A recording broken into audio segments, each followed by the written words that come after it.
各位小朋友，熱門考試題型重點溫習小二重組句子。我哋而家開始練習重組句子。你哋揾張紙寫低佢，如果有需要可以暫停寫低之後到下一題，又或者口頭造句，口頭講出重組句子嘅正確答案。現在開始。飛來飛去花叢中，蝴蝶在美麗的，答案係乜嘢啊？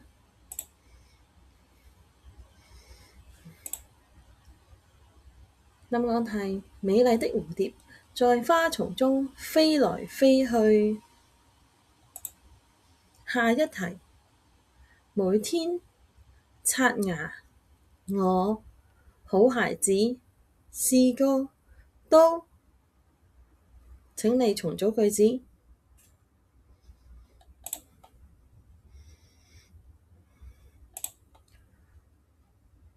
答案係我每天都刷牙，是個好孩子。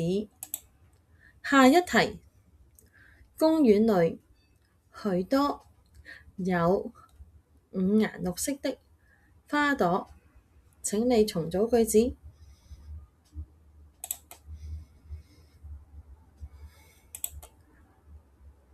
答案係公園裏有許多五顏六色的花朵。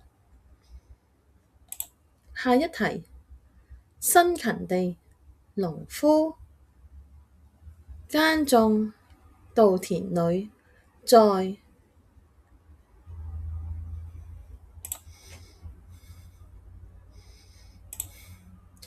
答案係農夫在稻田裏辛勤地耕種。下一題，喜歡妹妹故事書，看很有趣的，一齊寫低佢。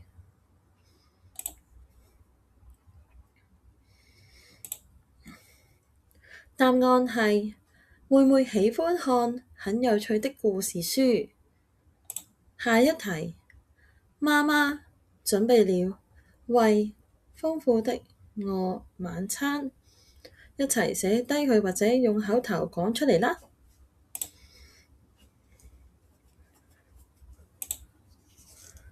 答案係媽媽為我準備了豐富的晚餐。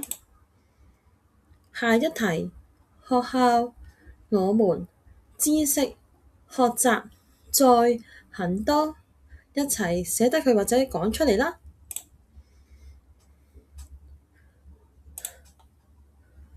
答案係我們在學校學習很多知識。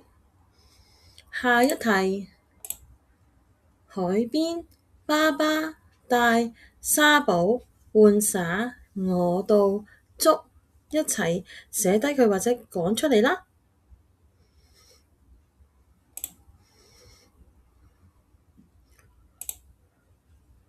答案係爸爸帶我到海邊玩耍，捉沙寶。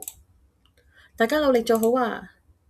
多謝大家收睇，下次再見啦！記得訂閱、share、開小鈴鐺，下次再見啦，拜拜。